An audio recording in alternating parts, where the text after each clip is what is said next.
First and foremost, thanks for sticking around. The last few conferences that I've attended, half the room is empty on the last day of the last morning, so it's good to see all these friendly faces. And as you may have already figured out, we're going to have a quick session on shared values. This is an important piece in the healthcare industry. I will say, from my perspective, we'll be unapologetic if you walk out of here feeling like you may have been in a church service.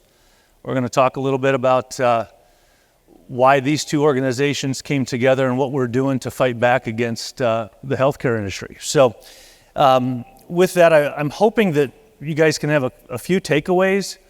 I thought this one right out of the gate, if you can take this with you, because again, we're trying to decipher like who to work with, who to do business with, who to have conversations with.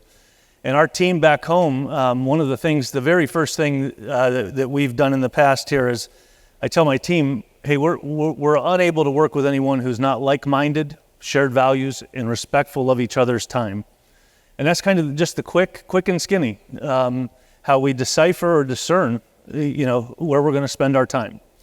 And so like-minded, shared values, respectful of each other's time. The Apostle Paul in the book of Ephesians, chapter 6, shares with us that we struggle, our battle, we fight not flesh and blood, but powers, principalities, or authorities, and spiritual forces of evil. Now, you can either believe that or you don't have to, but for me and our crew, we look at the healthcare industry and we look at what it has created, and it is really what we battle against every day. And that's why I feel like, again, the side of me that wants to bring justice to what we do and want to protect patients and physicians from what's happening to also our communities, I really feel strongly about that. So I share with you in a couple quick examples before we get into the intros, things like pride, greed, envy, okay? So this week in the last 7 days, article comes out, United Health Group, antitrust investigation by the Justice Department. The C-suite at United Health Group sells off $102 million of their stock shares before that investigation is announced. Okay? Second piece, New York Times article this past weekend. Did anyone see that? About United Healthcare and repricing with MultiPlan. Did anyone get a chance to see that article? Okay. Now, again, think about the dollar flows, but again, repricers that charge a percentage of savings, right? So that if they can reimburse the lowest reimbursement to a provider or physician group, they make more money. And then the patient's left standing in the cold. And in that article, they talk with cancer patients who are sitting there figuring, how am I going to pay for these out-of-network charges? My chemotherapy was out of network or the drugs were out of network. Now what do I do? And the last example, and this one was a little bit personal for me, I was driving, and honestly, I can't remember where I was traveling last week, but I took a phone call on my cell phone.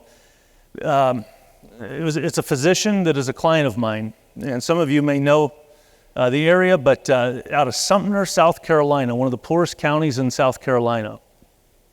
A year ago, unfortunately, he was forced to sell to Optum. He's one of the largest primary care practices in that county. I know the largest independent. And during COVID, as you could imagine, patients went down, things like that. Bank says, hey, we're going to have to talk about your finances. And it was kind of a force. He had to do something, okay? We hear the story, the bank calls the note. He calls me last week, and it was not good. This is the owner of the practice. He says, man, you got to get me out of here. I hate my life. I'm afraid my community's going to take me out and lynch me, because now I'm practicing corporate medicine. I can't take calls from patients. I got a fee for service, run them through the mill. I took that call and I just sat there and I'm like, man, that is a horrible story. And it's exactly why we're all here in this room. But this is that pride, the greed, the envy. I mean, this is what's driving these dollars. So I want to get to introductions. I know I started that way, but I wanted to catch your attention with those things. And I'm very, very blessed to have Craig Brown of Christian Healthcare Ministries with me up on the stage this morning. I'm hoping that you guys see how shared values brought us together. And again, as you're maybe you're a physician and you're practicing and trying to figure out your way of gaining, patients or building your practice, or you're a vendor. Like, how do you connect with the right client or the right consultant in those things? That's what I'm hoping that you take away here this morning. So Craig, if you wouldn't mind, some people know what CHM is and others just have a mysterious guess as to what it is. So tell us a little bit about yourself and CHM. Well, thank you so much, Bryce. What a delight to be with you today. I have the honor of leading an organization that is a community of hundreds of thousands of Christ followers across all 50 states who coalesce around a common set of Christian values and volunteer to share each other's healthcare costs. And so you say, how in the world does that work? And it's quite simple. Our members make monthly contributions based on their chosen participation level. They then identify as cash payers and receive the associated cash pay discounts. They submit their bills to us for our review, and then we reimburse them. And so our solution combines the power of free market economics with the power of the Christian faith community to deliver a robust and very reputable and long-standing solution to the market. Our members approach the healthcare market as coveted cash payers, absent the constraints of networks and all of the things that are associated with traditional solutions. They approach the market as coveted cash payers as opposed to the constricted or restricted claimants. And that enables them to be able to escape the revenue optimized vortex that we all have been speaking about, to achieve their own best outcome on the critical path. And it's very interesting, but it's much more than just economic value for us. As I look out here, I see a lot of people, but I'm only seeing half of you. The other half is spirit. And we found that more often than not, when the physical body is in need of healing, the spirit is also in need of healing. And that's where the Christian faith community comes in. During our members' times of needs, the rest of the body of Christ, we gather around that member in prayer and support them. We claim the promises of God's word. We affirm them with cards and listening and offering our own experiences. And then we also speak to them in a very relevant way. And then practically we share their healthcare costs. And that's our approach. So this whole idea of how we partner is very critical, because obviously we have a core competency that we do not outsource, but that core competency it needs help, it needs assistance, it needs augmentation. And so we have to be very, very intentional about selecting our partners, because again, we're not a pseudo insurance company. We're not just some cost sharing organization. Ontologically, our identity is that we are a ministry who happens to do health cost sharing. Thank you, Craig. For myself, I know many of you may have heard the story that Dave Chase shared yesterday. I am a benefits consultant, been in the industry about 20 years. After undergoing open heart surgery at age 22, unbeknownst to me, I had a hole in my heart the size of $50. Fast forward, read Dave Chase's first book, CEO's Guide to Restoring the American Dream. I joined Health Rosetta. They accepted me. It has been a wild run. Formed a nurse care navigation company shortly thereafter. And I will say to you, it's really a transformational story. What Dave didn't have time to share yesterday was that I had all of the wrong things in my sights and in my focus. Fast cars, big houses, country club memberships. I mean, I was going after it all, right? I was looking at how much Anthem or United Healthcare, Aetna business I could sell in a year to qualify for the bonuses and the overrides. And buddy, I was going to make it big. 2016 was my worst year of my life. 2016, I hit my absolute valley. 2018, I'm accepted with Health Rosetta, and I get a kind of a call in the fourth quarter of 2018 and said, Bryce, our publicist wants you to know that Automotive News just took on one of your cases, and you're going to be published in January of 2019 with your client. You could imagine that call, okay? So as I share that with you, got my focus right, my values straight, and my priorities straight during that time. And the absolute waterfall of blessings have not stopped since. And I mean that. And any of you that know me or know of us through Health Rosetta, it's a dream that I could not have dreamed. And sometimes I will tell you, if you dream this dream, you may want to ask for a little bit slower pace, and hopefully you're granted that. So with that, we've got about half the time left here I want to share with you. So we've formed a formal business relationship with CHM. And I want to share, if some of you have been there, but they have this very large and intimidating conference room in their headquarters near Akron, Ohio. And again, I know the breadth and the size of CHM is substantial. And so this is, in my mind, my business partner and I, Casey, we're walking into this office and had no idea where the conversation was going to go. And I just want to tell you this, those who are believers in the room, the first meeting in this room, tell us about your salvation story. And I looked this way and I looked that way and I said, wow, this is how we're going to start. And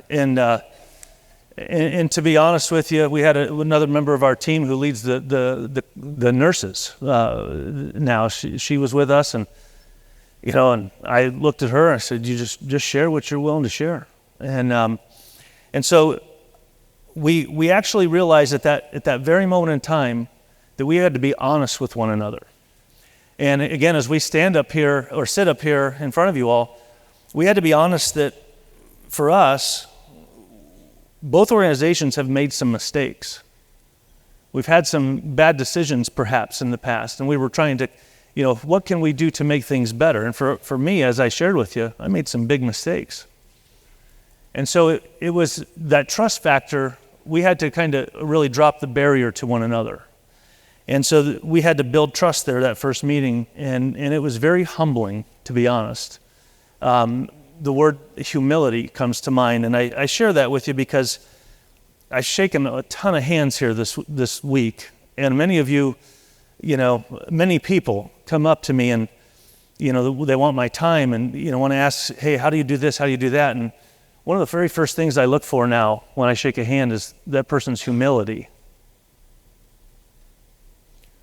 And I say that because, again, this industry is so full of the wrong, misaligned incentives and people that are very self-interest. And, what about our communities and what about the impact that you're making to the patients that we're serving? And many of you, I sense that all the time. But unfortunately, again, it's discernment. How many are about self-interest? And again, I know I'm being candid with you all, but this is what brought us together. And so, Craig, as you had started to allude to, just briefly, I want to identify the couple problems. We've got just a few minutes left here. But the very first piece that I remember you guys sharing with us is that you had some core pillars, and one of those pillars you were really looking to fill. And could you just allude to us again, maybe what that was? I know that you said reading scripture and praying, but share with the audience one more time in case they didn't pick it up. Well, I think, at the core of what we do every day is very transactional.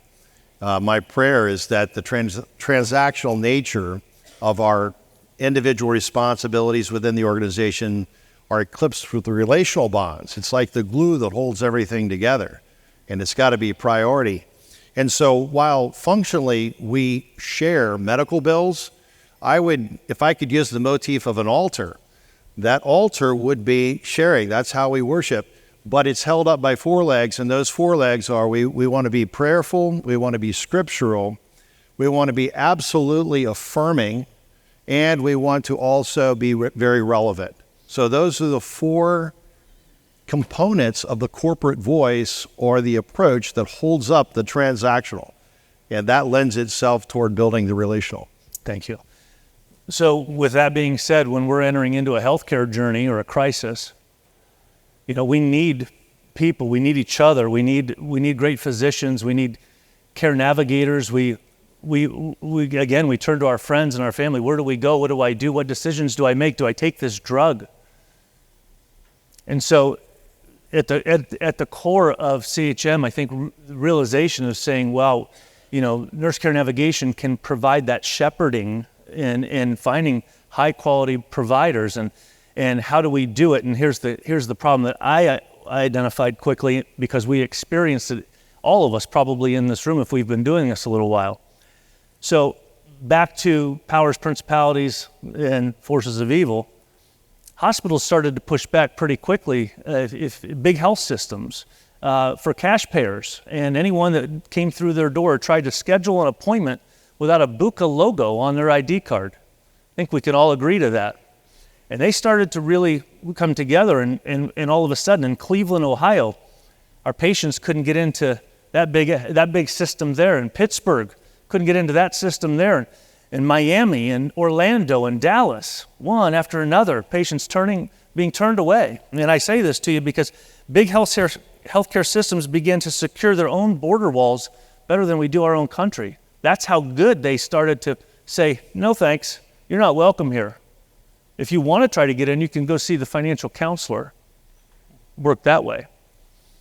So one of the things that we realized in the Free Market Medical Association, and a lot of the learning that I've had in the last few years, and I mean, again, I recall my first meeting here back in OKC, maybe 4 or 5, 6 years ago, I don't know exactly, but around high quality direct contracts and in that ability to get into providers and physicians through really free market principles. And so we begin, what I would say to you, it was, okay, how do we beat this new wall that they've put up?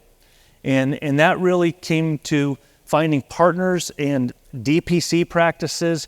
A couple quick things, and we'll finish up. But so we really want to be able to equip and inform patients on care navigation and shepherd them to these places that would be glad to provide them care and glad to schedule with them. We wanted to look for local and independent provider practices, local and independent. We say it all the time, the future of healthcare, local, open, and independent. Now this includes imaging, it can include labs, it includes all, ASCs. I mean, this is all things that we can do to fight back against these big health systems. And obviously I said direct contracts, but many of you are in states where someone a while ago started maybe a little regional or local network that allows us to plug into a certain hospital or health system without having that wall up that says no, you can't. And just recently, I'll finish with this. As you could imagine, we help CHM in ways in which these markets may try to crush patients who are cash payers. And so we helped an organization affiliated with them down in Florida where some of the health systems are really pushing back. And I'm really proud to see that we launched a direct primary care physician practice for this organization in Central Florida.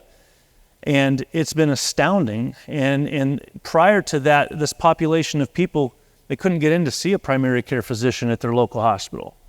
And as a matter of fact, they couldn't get in to see any docs. And so we did some research. We found a direct primary care value-based arrangement. The DPC now comes to on-site at the school and these places that the patients can see their physician treating 24/7, 365, and at no cost to the patient.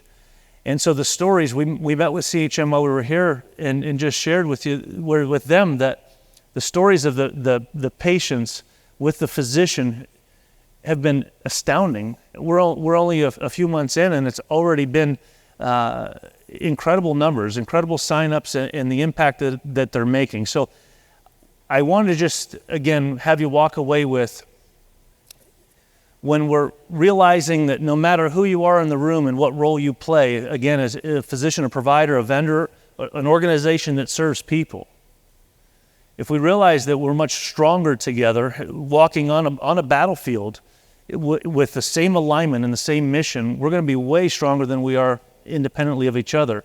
And I'm blessed to have these guys as a client. I mean, we're doing great things because of your size and leverage. And to be honest, it's been a great ride.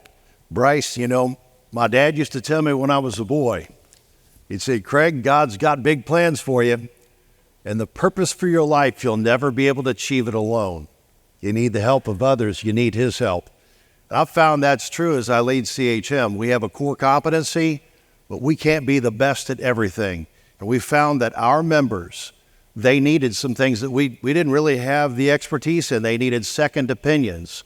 They needed the best in class. They needed access to be able to get that service as soon as possible. They needed excellent customer service, and they needed better economic value so that they could achieve their own best outcome. And so I would say that we began to look for a partner. We kind of, if you could think of the motif of a marriage, it's kind of like that. We're not married, Bryce, but we work together. And it begins, if I could just pull out 5 things real quickly. Number 1, it begins with shared values. The next thing is you've got to focus on communication, making sure of what their competencies are, their experience, and what our needs are, and getting those in a line. And then the other thing is you have to make sure there's a mutual benefit. Any partnership, the strength of it is going to be based in part, at least, on the level of value exchange. Then the other thing that I think you have to do is you have to share long-term vision. Imagine in a marriage, if you just needed each other for a week or 2 or 3, that wouldn't work out, right? You're thinking about down the road. Well, in the partnerships, we're thinking about down the road as well for stability, not only for my organization, but his. And then the final thing is you have to absolutely remain very flexible and agile, because we live in a dynamic world, and there's internal organizational dynamics and there's external dynamics. But when you get it right, I tell you, there's a synergy that makes it worth it. And remember, a synergy is that part that is greater than the sum of the individual parts. And so it's exciting to be with you this morning. I'm delighted to share the stage with this gentleman. And thank you so much, Bryce. Thank you. Thank you all very much this morning. Thank you.